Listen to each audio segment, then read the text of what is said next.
దేవుని ప్రియమైన బిడ్డలారా, ప్రభువైన యేసుక్రీస్తు వారి నామంలో మీ అందరికీ నా హృదయపూర్వకమైన వందనాలు చెల్లిస్తున్నాను.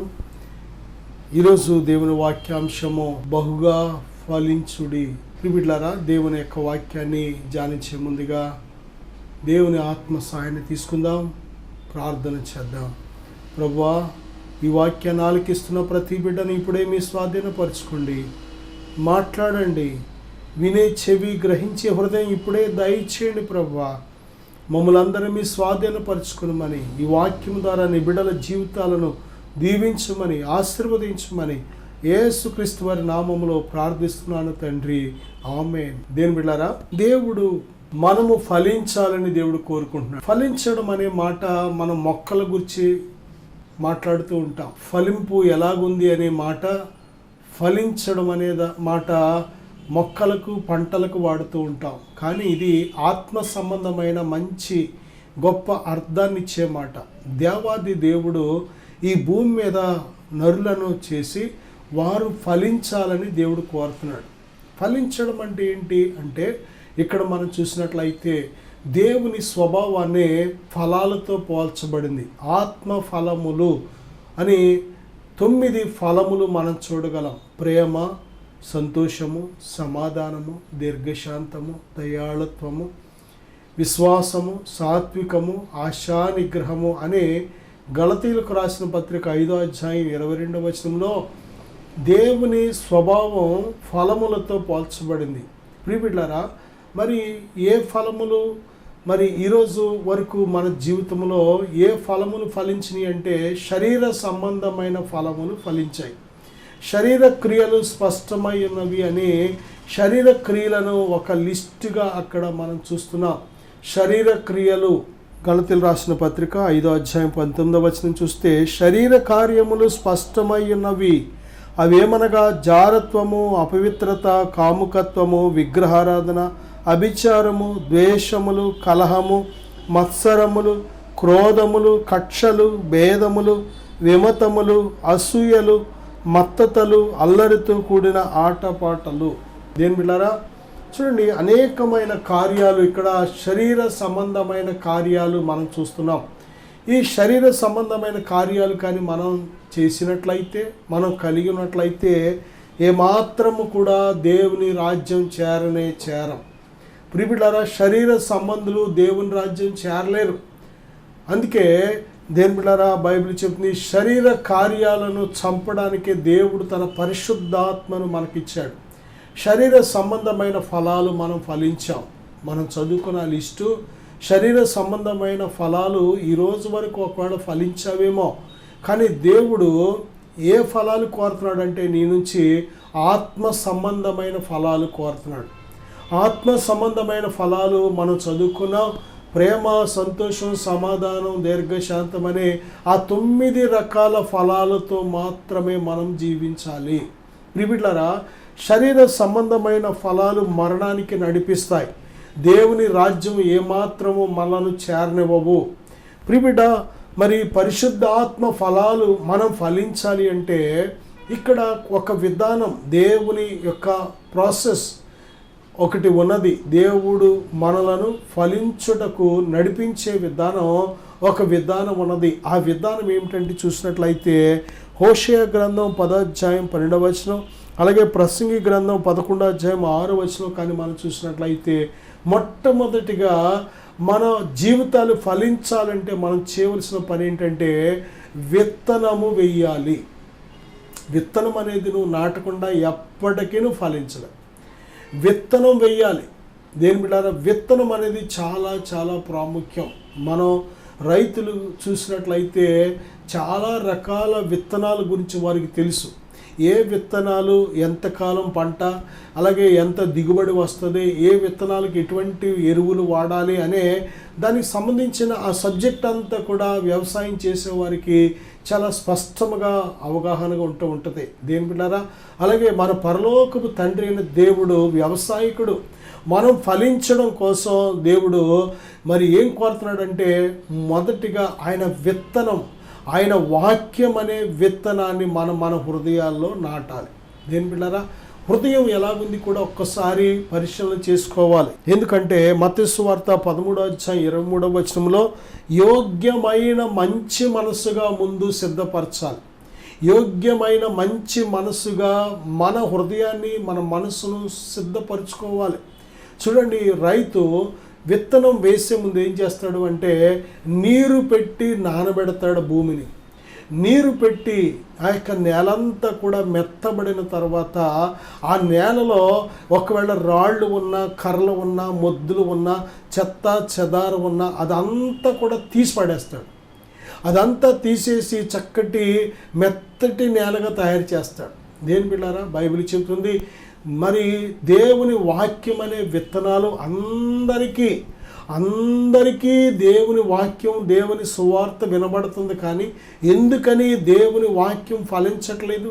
ఎందుకని దేవుని వాక్యం వారి జీవితాల్లో ఫలింపు ఇవ్వట్లేదు అంటే దేని బిడ్డారా, కొన్ని విత్తనాలు ఎక్కడ పండి అంటే బైబిల్ గ్రంథంలో మనం చూస్తే ప్రభువారు చెప్పారు కదా, మత్తయి సువార్త 13 ఆయన చెప్తున్నారు కొన్ని విత్తనాలు త్రోవ ప్రక్కన పండి అంట. త్రోవ ప్రక్కన పడగానే వెంటనే పక్షులు వచ్చి ఆ విత్తనాల్లో తీసుకువెళ్ళిపోయి తినేసినాయి అనమాట. ప్రియ బిడ్డలారా, ఇది దేనికి సాదృశ్యం అంటే వారు వాక్యం వింటారు కానీ త్రోవ ప్రక్కన పడిన వారు ఎవరనగా వారు వాక్యం వింటారు కానీ వాక్యాన్ని గ్రహించడానికి వారికి అసలు జ్ఞానం కానీ, శక్తి కానీ, విశ్వాసం కానీ చాలదు. కాబట్టి విన్న వెంటనే వాక్యాన్ని శత్రువైన సాతాను అనే పక్షి ఏం చేస్తాడంటే ఎత్తుకొని పోతాడు. కాబట్టి ఎన్ని సంవత్సరాలు వారు వాక్యం విన్న దాన్ని గ్రహించరు గనక గ్రహించలేని దానికి ఏం లోబడతారు వాళ్ళు. కాబట్టి వాక్యం గ్రహింపు మనకు చాలా ప్రాముఖ్యం. వాక్యం వింటున్నాం కానీ ఎంతవరకు మనం గ్రహించిన వాక్యానికి ఎంతవరకు మనం లోబడుతున్నాం, ఎంతవరకు వాక్యాన్ని విశ్వసిస్తున్నాం, ఇది చాలా ప్రాముఖ్యమైన అంశం. ప్రియబిడ్డలారా, కొన్ని విత్తనాలు ఎందుకు ఫలించలేదు అంటే శత్రువైన సాతాను అనే అపవాది వచ్చి విత్తనాలు దొంగిలించాడు. మరికొన్ని విత్తనాలు ఎందుకు ఫలించలేదు అంటే ఆ యొక్క నేలలో ఏమున్నాయంటే రాళ్ళు ఉన్నాయి. రాళ్ళు దేని బిడ్డారా ఈ యొక్క రాళ్ళు దేనికి సాదృశ్యం అంటే శ్రమలకు సాదృశ్యం. దేని బిడ్డారా, ప్రభువునందు విశ్వాసం ఉంచిన ఏ ఒక్కరైనా సరే సరైన విశ్వాసం ప్రభులో లేకపోతే, ప్రభువునందు సంపూర్ణమైన నమ్మిక, విశ్వాసం లేకపోతే శ్రమ వచ్చిందనుకోండి, ఆ శ్రమ రాగానే వారు ఏం చేస్తారంటే అభ్యంతర పడుతూ ఉంటారు. తప్పనిసరిగా మన విశ్వాసాన్ని పరీక్షించడానికి శ్రమ అనేది ఎప్పుడు పొంచి ఉంటుంది. ప్రియబిడ్డలారా, అసలు మనం విశ్వాసులం అయితే శ్రమ అనేది తప్పనిసరిగా మన ప్రయాణంలో ఎదురవుతుంది. శ్రమ లేకుండా ప్రయాణం లేదు, శ్రమ లేకుండా కిరీటం లేదు, శ్రమ లేకుండా పరలోకం లేదు. కనుక ప్రభు చెప్పినారు కదా, లోకంలో మీకు శ్రమ కలుగును అయినను ధైర్యము తెచ్చుకొనుడి. దేని బిడ్డారా, అభ్యంతరములు రాక తప్పవు. కానీ అభ్యంతరములు ఎవరి వల్ల వచ్చిన వానికి శ్రమ, అభ్యంతరాలు వస్తాయి, శోధనలు వస్తాయి, శ్రమలు వస్తాయి. దేని బిడ్డారా, శోధన సహించువాడు ధన్యుడు అని బైబిల్ చెబుతుంది. శోధనలు వస్తాయి. శోధించబడిన పిమ్మట మనం శుద్ధ సువర్ణంగా మార్చబడుతూ ఉంటాం. మన విశ్వాసం శుద్ధమైనదని ఎప్పుడు నిరూపించబడుతుందంటే శోధన వచ్చినప్పుడు. అగ్ని లాంటి శోధన వస్తూ ఉంటుంది. ప్రియబిడ్డలారా, కొన్నిసార్లు శ్రమలు వస్తూ ఉంటాయి. అవి కూడా అగ్ని వలె మనల్ని పరీక్షిస్తూ ఉంటాయి. కొన్నిసార్లు దేని బిడ్డలారా, మనకు ఇష్టం లేని పరిస్థితులు, మనకు ఏమాత్రం అర్థం అవ్వలేని పరిస్థితులు, ఎందుకు వచ్చింది, ఎందుకు ఇలా జరిగింది అనుకుని నలిగిపోతూ ఉంటావు. దేని బిడ్డలారా, నువ్వు నిజమైన విశ్వాసమైతే విశ్వాసానికి తప్పనిసరిగా శ్రమ వస్తుంది, పరీక్ష వస్తుంది, శోధన వస్తుంది. ఇక ఇందులో ఎటువంటి అభ్యంతర పడవలసిన పని లేదు. అలాగా శ్రమ వచ్చినంత మాత్రం నువ్వు పాపివి కాదు, శోధన వచ్చినంత మాత్రం నువ్వు పాపివి కాదు. దేని బిడ్డారా, ఇబ్బంది ఎదురైనంత మాత్రాన మనం పాపులము కాదు, పడిపోయినట్టు కాదు. దాని అర్థం విశ్వాసానికి ఉన్న లక్షణం అది. విశ్వాసంతో నువ్వు ఎప్పుడైతే బ్రతుకుతావో, ఎందుకంటే నీతిమంతుడు విశ్వాసం మూలంగా జీవించునని వాక్యం సెలవిస్తుంది కనుక మనము నీతిమంతులమైతే విశ్వాసంతోనే బ్రతకాలి.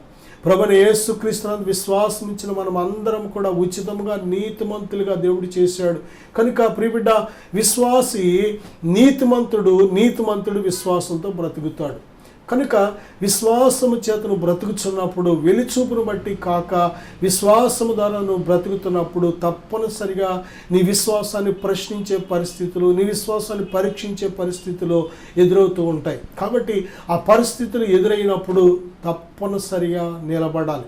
మరి ఈ రాతి నేలలు పడిన విత్తనాలు ఎవరంటే, ఎవరైతే ప్రభులో సరైన విశ్వాసం లేదో, ప్రభు మీద పూర్తిగా ఆనుకోరో, దేని బిడ్డలారా వారు పైన భక్తి చేస్తూ ఉంటారు కనుక ఆ శ్రమనే రాయి తగలగానే వెంటనే అభ్యంతరపడి ప్రభుని విడిచిపెట్టేస్తారు. ఇక మళ్ళీ ప్రభు అంటే వారు ఎప్పటికీ వస్తారో రారో కూడా తెలియదు, ఎందుకంటే సరైన విశ్వాసం లేదు కనుక. దేని బిడ్డలారా మరి కొన్ని విత్తనాలు ప్రభువైన యేసుక్రీస్తు వారు నోటి నుంచి వచ్చిన ప్రతి మాట విత్తనం. ఆ మాట విత్తనం ప్రతి హృదయంలో, ప్రతి చెవికి కూడా దేవుడు ఆ విత్తనాలు వెదజల్లుతున్నాడు. కానీ కొన్ని విత్తనాలు ఏమైనాయి అంటే ఫలించలేదు. దానికి కారణం ఇక్కడ మరొక కారణం ఏంటంటే, దేని బిడ్డలారా ఆ హృదయం అనే నేలలో ఏమున్నాయంటే మరి ముళ్ళ కంచెలు ఉన్నాయి, ముళ్ళ తుప్పలు ఉన్నాయి. ఆ ముళ్ళ తుప్పల్లో పడడం వల్ల ఆ విత్తనాలు నిష్ప్రయోజనం అయిపోయినాయి. ముళ్ళ తుప్పలు, ముళ్ళ పొదలు దేనికి సాదృశ్యం అంటే ధన మోహము, ఐహిక విచారము, ధనమోసము, ఐహిక విచారము. దేని బిడ్డలారా ధనాపేక్ష. వారి లోపల దేవుని యొద్దకు వస్తారు కానీ ధనాపేక్ష చావదు. దేవుని దగ్గరికి వచ్చి కూడా ధనవంతులు అవ్వాలి, డబ్బు సంపాదించాలనే ఈ ఆలోచన ఎప్పుడైతే చావకుండా ఉంటుందో వారు దేని బిడ్డలారా ఇక దేవునిలో ఎదగరు. ఎందుకంటే ఈ ధనాపేక్ష సమస్తమైన కీడులకు మూలం. దేవుడు మనకు బ్రతకడానికి ఎంత కావాలో అంత ఇస్తాడు. దేవుడు సిగ్గుపరచడం. దేని బిడ్డలారా ఏమని అడుగుతున్నాడంటే, ప్రభువా నాకు ఎక్కువ వద్దు తక్కువ వద్దు అంటున్నాడు. తక్కువైతే నేను మళ్ళీ దొంగతనం చేసి నీ నామానికి అవమానం అవుతుందేమో, ఎక్కువైతే నేను కడుపు నిండి దేవుడిని నిన్ను లెక్క చేయకుండా నేను ప్రవర్తిస్తానేమో, కాబట్టి నాకు తగ్గుపాళ్ళు సమానంగా నాకు ఎంత కావాలో అంతవరకు ఈ ప్రభు అంటున్నాడు. చూసారా, చాలా గొప్ప పాఠం మనం నేర్చుకోవాలి.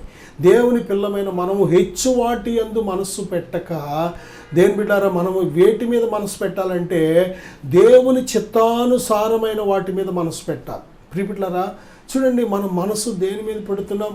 చాలాసార్లు దేవుని చిత్తం కాని వాటి మీద పెడుతూ ఉంటాం. దేవుని చిత్తానుసారమైనది కష్టమైన, మనకు అసాధ్యమైన దేవుడు తప్పనిసరిగా ఇస్తాడు, ఎందుకంటే అది ఆయన చిత్తం కాబట్టి. దేవుని చిత్తం కానిది ఎంత నీకు సులువుగా దొరికినా, అది నీకు ఎంత కన్నులకి ఇంపుగా ఉన్నా, ఎంత ఇష్టపడినా సరే దేవుని చిత్తం కానిది నువ్వు ఎన్ని సంవత్సరాలు అడిగినా దేవుడు ఇవ్వడం. ప్రియబిడ్డలారా కాబట్టి ఇక్కడ మనం నేర్చుకోవాల్సిన పాఠం ఏంటంటే, కొన్ని విత్తనాలు ఎందుకు ఫలించలేదు అంటే ముళ్ళ తుప్పల వల్ల ఫలించలేదు, ముళ్ళ తుప్పల్లో పడినాయి. కాబట్టి ఈ మొక్కలు ఎదిగే కొద్దీ ముళ్ళు కూడా ఏం చేసినాయంటే ఆ ఎదిగిన చెట్లు గుచ్చేయడం వల్ల అవి పాడైపోయినాయి. ప్రియబిడ్డలారా చాలా కాయలు చూడండి, ముళ్ళు గుచ్చుకొని ఆ కాయలు పైకి బాగుంటాయి కానీ లోపల పుచ్చిపోయి కుళ్ళిపోయి ఉంటూ ఉంటాయి. కారణం ఏంటంటే ఆ ముళ్ళు గుచ్చుకోవడం వల్ల. ఆ విధముగా ఆ పంట కూడా పోయింది. దేని బిడ్డారా అది దేనికి సాదృశ్యం అంటే ధనాపేక్ష, ధనమోహము. ధనం మీద మోహం చావదు. దేని బిడ్డారా ధనాపేక్ష అనేది ఎప్పుడైతే ఉందో అది చావలేనంత కాలం కూడా నీ భక్తిని, నీ ఆత్మీయ జీవితాన్ని, నీ విశ్వాసాన్ని, నీ పరిశుద్ధ జీవితాన్ని ఒక ముళ్ళులాగా గుచ్చుకొని అది చివరికి భ్రష్టులుగా చేసేస్తుంది. ఇంకోటి ఏంటంటే ఐహిక విచారం. రేపు ఎలాగా, ఇల్లు ఎప్పుడు కట్టుకుంటానో, ఈ అప్పులు ఎప్పుడు తీరుతాయి, ఈ అనారోగ్యం ఎప్పుడు తగ్గుద్ది, నేను అనుకున్నది ఎప్పుడు జరుగుద్ది, ఎప్పుడు కూడా రేపు ఎలాగా, ఏం తింటాం, ఏం కట్టుకుంటాం, ఎలాగా నా బ్రతుకని రేపటిని గురించి, ఎల్లుండి గురించి, వచ్చే నెల, వచ్చే సంవత్సరం, దేని కూడా రేపు రాబోయే 10, 20, 30, 40 సంవత్సరాలతో ఈరోజే ఆలోచిస్తూ ఉంటాం. దేని బిడ్డలారా సాతాను చేసే పెద్ద మోసం ఏంటంటే లేని వాటి కోసం ఏడమంటాడో, ఉన్న వాటి కోసం దేవుని స్తుతించొద్దంటాడు. దేవుడు ఈరోజు వరకు చేసిన మేలులు అన్నీ కూడా మర్చిపోయేలాగా చేస్తాడో, ఏమైతే లేవో మనకి వాటి కోసం దేవుడు అది ఇవ్వలేదు, నాకు ఇది ఇవ్వలేదు, అది ఇవ్వలేదు, నాకు అది లేదు, ఇది లేదు, వాళ్ళకుందే వీళ్ళకుందే నాకు లేదు, వాళ్ళకుందే వీళ్ళకుందే నాకు లేదు, నా బ్రతికిలాగా అయిపోయింది అనుకొని నిన్ను తిట్టుకునేలాగా సణుక్కులాగా చేస్తూ ఉంటాడు. ఎప్పుడైతే నీకు ఐహిక విచారం వస్తూ ఉంటుందో, ఐహిక విచారం దేవుని వాక్యాన్ని మాత్రము కూడా వర్ధిల్లనివ్వదు. దేని బిడ్డారా, మనం తెలుసుకోవాల్సిన సత్యం ఏంటంటే దేవుడు నమ్మదగిన దేవుడు. ప్రభు చెప్తున్నారు కదా, ఆకాశ పక్షులను చూడండి, అవి విత్తవు, కోయవు, కోటలో కూర్చుకొనవు, మీ పరలోకపు తండ్రి వాటిని పోషించుచున్నాడు.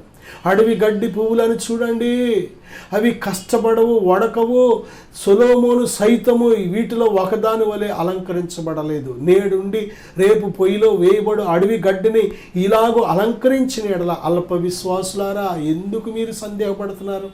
ఆయన రాజ్యాన్ని, నీతిని మొదట వెతకండి, అప్పుడు అవన్నీ మీకు అనుగ్రహించబడు. నిజమే, ఆయన రాజ్యాన్ని వెతుకుతున్నప్పుడు, ఆయన నీతిని వెతుకుతున్నప్పుడు, ఆయన పరిశుద్ధతను వెతుకుతున్నప్పుడు, ఆయన ఇచ్చే రక్షణను వెతుకుతున్నప్పుడు ఇవన్నీ నువ్వు అడగక్కర్లేదు, అవన్నీ నిన్ను వెతుక్కుంటూ వస్తాయి. నా సహోదరుడా, నువ్వు నమ్మినట్లయితే దేవుని మహిమను చూస్తావు. నువ్వు దేవుణ్ణి మనస్ఫూర్తిగా ప్రేమించడం ప్రారంభించు. నెమ్మదితో నింపబడతావు, సంతోషంతో నింపబడతావు. నీకు కావలసిన సమృద్ధిని దేవుడు పంపిస్తూ ఉంటాడు. నీ అవసరతలన్నీ కూడా ఎరిగిన దేవుడు. మత్తయి సువార్త బైబిల్ చెప్తుంది, మీరు అడగక మునిపే, 6వ అధ్యాయంలో, మీరు అడగక మునిపే మీకు అక్కరగానున్నవేవో మీ పరలోకపు తండ్రికి తెలియను. నువ్వు అడగక్కర్లేదు.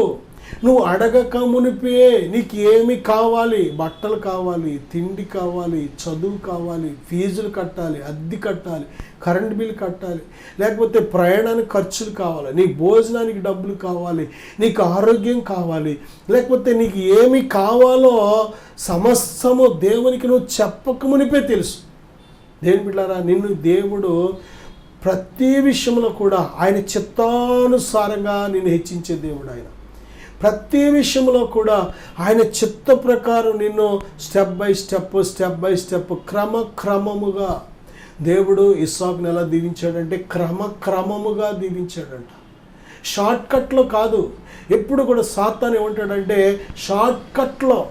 షార్ట్కట్లో ఒక్కసారి నాకు నమస్కరిస్తే సాగిలపడి ఈ లోకరాజ్యాలు వాటి మహిమంతానికి ఇచ్చేస్తానంటూ ఉంటాడు. షార్ట్కట్లో దేని బిడ్డారా, చాలామంది షార్ట్కట్లో గొప్పవాళ్ళు అయిపోవాలి, షార్ట్కట్లో డబ్బు సంపాదించాలి, షార్ట్కట్లో వాళ్ళు అనుకున్నది జరిగిపోవాలి. దేని బిడ్డారా, ఇది ఏమాత్రము కూడా మరి స్థిరమైంది కాదు, పర్మనెంట్గా నిలిచేది కాదు.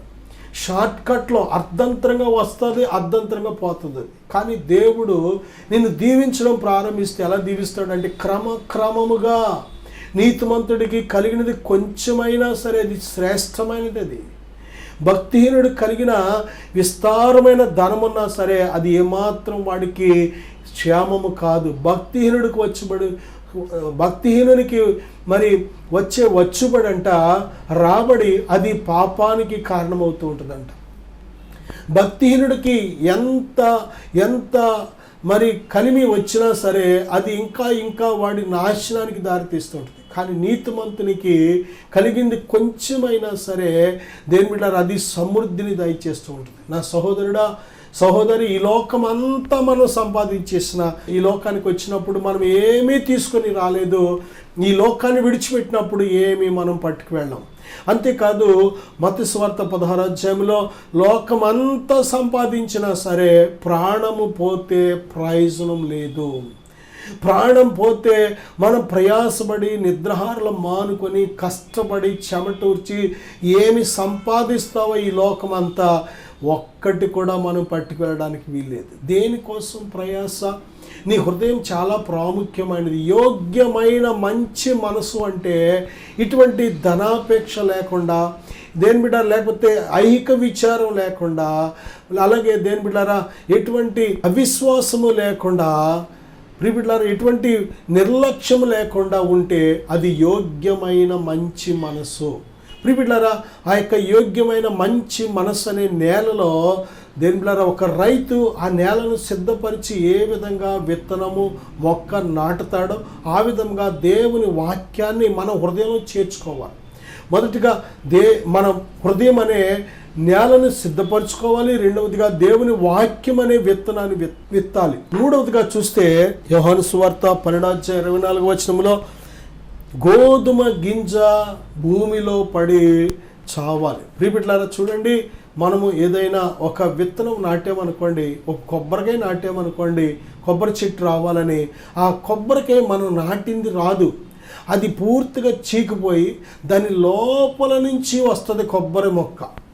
దేని బిడ్డారా, మనం నాటింది పూర్తిగా చీకిపోతుంది, క్షీణించిపోతుంది. ప్రియబిడ్డలారా, మన గోధుమ గింజ నాటామనుకోండి, ఆ గోధుమ గింజ రాదు, అది పూర్తిగా నేలలో నశించిపోతుంది.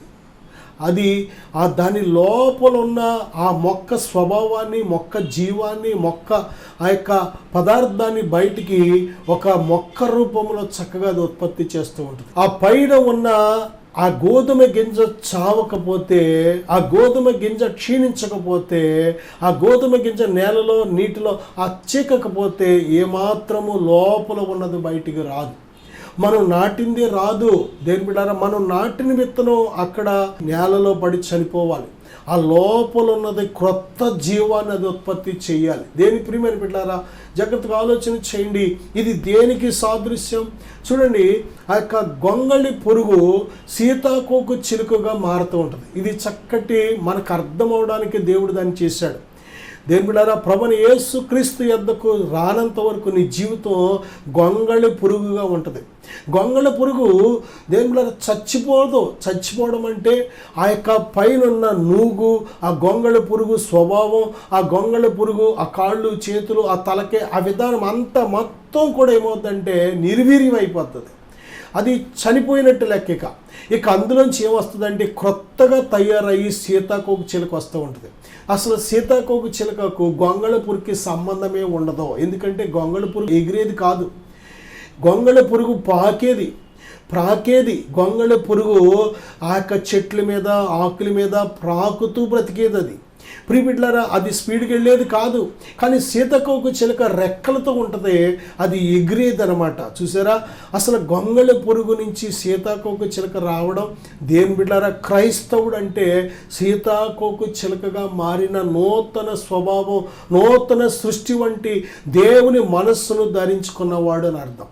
ప్రియబిడ్డలారా, మనలో పాత ప్రభు యొద్దకు రానంత వరకు, ఆయన రక్తంలో కడగబడినంత వరకు, ఆయన దగ్గర మన పాపాలు ఒప్పుకోలేనంత వరకు, పాప క్షమాపణ పొందలేనంత వరకు మన స్వభావం ఎలా ఉంటుందంటే గొంగళి పురుగుగా ఉంటుంది. అందరికీ ఇబ్బందిగా ఉంటుంది. చాలా దేని బిడ్డ శరీర సంబంధమైన క్రియలు, కార్యాలు అన్నీ కూడా మనలో ఉంటూ ఉంటాయి. కానీ ఎప్పుడైతే ప్రభు దగ్గరికి వచ్చి మన పాపములను గురించి పశ్చాత్తాపడతామో ఏం జరుగుతుందంటే యేసు రక్తం మన ప్రతి పాపాన్ని కడిగి మనలను నూతనమైన సృష్టిగా చేస్తుంది. ప్రియబిడ్డ, దేవుడు మనకు ఈ నూతనమైన స్వభావం, ఈ నూతన జీవితాన్ని ఇవ్వకపోతే అసలు ఈరోజు క్రైస్తవ్యం అనేది ఉండేది కాదు. ఒక్క మాట యేసుక్రీస్తు ప్రభువారిని గురించి ఒక్క మాట కూడా వినబడేది కాదు. ఈరోజు ప్రియబిడ్డలారా, ఏ ఒక్కరికి కూడా యేసుక్రీస్తు శరీరంతో కనబడట్లేదు. దేని బిడ్డలారా, ఆయన పిల్లలలో మనం యేసయ్యను చూడగలుగుతున్నాం, ఆ యేసయ్య ప్రేమను చూడగలుగుతున్నాం, యేసయ్య లాంటి ఓర్పును చూడగలుగుతున్నాం. ప్రియబిడ్డలారా, ప్రభువుని ధరించుకుంటే యేసయ్య లాంటి మనసు మనకు వచ్చేస్తుంటుంది. యేసయ్యలాంటి ప్రేమ, యేసయ్యలాగా క్షమించే స్వభావం, యేసయ్యలాగా తగ్గించుకునే స్వభావం, యేసయ్యలాగా ఏ బదులు ఆశించకుండా మనం ఇతరులను ప్రేమించే స్వభావం. దేని బిడ్డారా, అపకారాన్ని మనసులో ఉంచుకోకుండా ప్రేమించే స్వభావం. మనం నమ్ముతాం, కప్పుతాం, ఓర్చుకుంటాం, తాళుకుంటాం. ఇది మన స్వభావం కాదు, యేసుక్రీస్తు ప్రభువారి స్వభావం. ఆ స్వభావం మనలోకి వచ్చినప్పుడు సీతాకోక చిలుక వలె ఒక నూతన సృష్టి వంటి జీవితాన్ని మనం అనుభవిస్తూ ఉంటాం. ప్రియబిడ్డలారా, చూడండి, విత్తనము మనం ఫలించాలి అంటే నేలను సిద్ధపరచాలి. రెండవదిగా దేవుని వాక్యం అనే విత్తనాన్ని మన హృదయంలో నాటాలి. మూడవదిగా చూస్తే మన ప్రాచీన పాత మనసు సిలువేయబడాలి. ప్రభువైన యేసుక్రీస్తు వారు మన పాపముల నిమిత్తం ఆయన సిలువేయబడ్డారు కనుక, వెల చెల్లించారు కనుక మన ప్రాచీన స్వభావం యేసయ్యతో సిలువేయబడింది. యేసయ్య సమాధి చేయబడ్డారు, మూడో దినాన తిరిగి లేచినాడు, సజీవుడుగా ఉన్నాడు కనుక ఆయనతో పాటు మనము ఈ నూతన సృష్టిని ఆయనను ధరించుకొని మనం జీవించాలి. అందుకే బైబిల్ చెప్తుంది, క్రీస్తు యేసులోనికి బాప్తిసం పొందిన ప్రతి ఒక్కరును దేని బిడ్డారా యేసుక్రీస్తును ధరించుకొని ఉన్నారని బైబిల్ చెప్తుంది. యేసును ధరించుకున్నాం మనం. యేసుక్రీస్తు ప్రభువారిని మన హృదయాల్లో ధరించుకున్నాం. ఆయన ఆత్మను ధరించుకున్నాం. ముదిమి వచ్చే వరకు కాదు, విమోచన దినం వరకు కూడా ఆయన మనతో ఉంటాడు ఆయన. కాబట్టి మనం అనాథలం కాదు, ఒంటరిలం కాదు. కనుక ప్రియబిడ్డలారా, ఈ మాటల చేత మనం దేవుళ్ళు ఇంకా బలపడాలి. మనం ప్రియబిడ్డ, యోహాను సువార్త 15:5 మనం ఫలించాలి అంటే ప్రభు చెప్తున్నారు కదా, నా యందు నిలిచి ఉండుడి, మీ యందు నేను నిలిచి ఉండను. యేసుక్రీస్తు ప్రభువారిని ధరించుకున్న మనము ఆయనలో నిలిచి ఉండాలి. ప్రియబిడ్డలారా, పోగొట్టుకోకూడదు. మన ఇంటికి ఎవరైనా ఒక గెస్ట్ వచ్చారనుకోండి, మనం వారి ముఖం చూడకుండా, అసలు మనం వారితో పలకరించకుండా, మంచిది తాగుతారా, కూర్చోండి, భోజనం చేస్తారా, ఎలాగున్నారు అని ఏ మాట మాట్లాడకుండా, అసలు ఆయన చూడకుండా వచ్చిన గెస్ట్ని ఉన్నామనుకోండి, ఆ గెస్ట్ ఎంతసేపు ఉంటాడు? అసలు ఎంతసేపు ఉండలేడు. ప్రియబిడ్డలారా, మనుషులకి ఇంత సెన్సిటివ్గా ఉంటే మరి దేవాది దేవుడు ఇంకెంత సెన్సిటివ్గా ఉంటాడు. ప్రేమ కలిగిన దేవుడు, మన కోసం ప్రాణం పెట్టిన దేవుడు, మనం ఆయన ఎంతగా ఆరాధించాలి, ఎంతగా ప్రేమించాలి, ఎంతగా గౌరవించాలి. ఆయన మనలో ఉన్నాడని ఎంత జ్ఞానం కలిగి బ్రతకాలి. దేవుని అందరి భయభక్తులే జ్ఞానానికి మూలం. భయభక్తులు అంటే మందిరానికి వెళ్ళడమే కాదు. ప్రియబిడ్డలారా, నువ్వు దేవుని దేవాలయమని, దేవుని ఆత్మ నీతో నిత్యము నివసిస్తున్నారని ఈ జ్ఞానము కలిగి ఏ పాపము చేయకుండా ప్రతిరోజు దేవుని చిత్తంలో నీ జీవితాన్ని నడిపించుకోవడమే. నా సహోదరుడా, సహోదరి, ఈ సమయంలో మనం చూసినట్లయితే ప్రభువులో మనం నిలిచి ఉండాలి. ప్రభు అన్నారు కదా, నా యందు నిలిచి ఉండుడి, మీ యందు నేను నిలిచి ఉందును.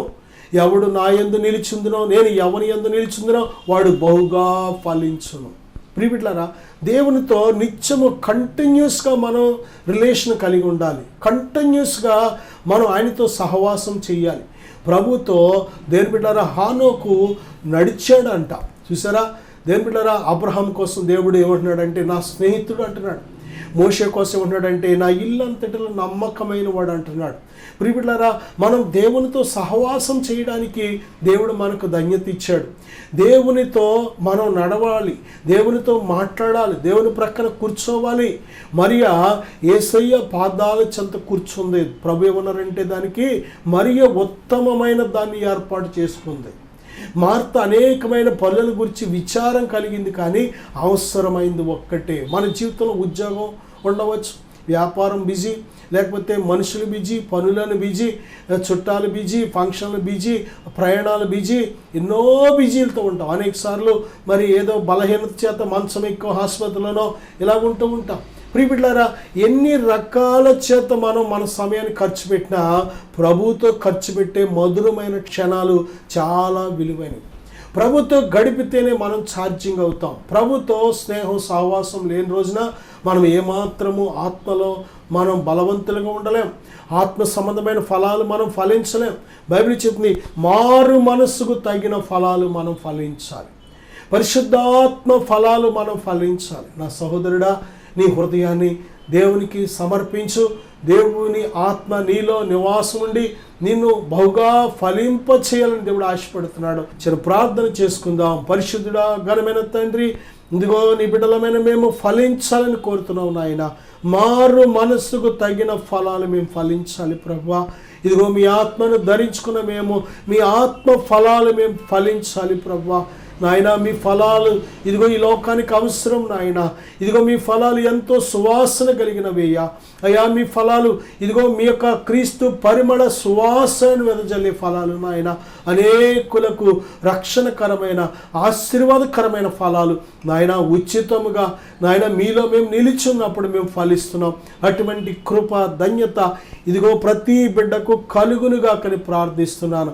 ఈ ప్రార్థన ఏకీవిస్తున్న ప్రతి బిడ్డ జీవితం ఆత్మీయతలో ఫలించునుగా కని దీవిస్తున్నాను నాయన. బిడ్డలను బలపరచండి, దీవించండి, గొప్ప పనిముట్లుగా వాడుకొనుమని యేసుక్రీస్తు నామములో ప్రార్థిస్తున్నాను తండ్రి. ఆమేన్. God bless you.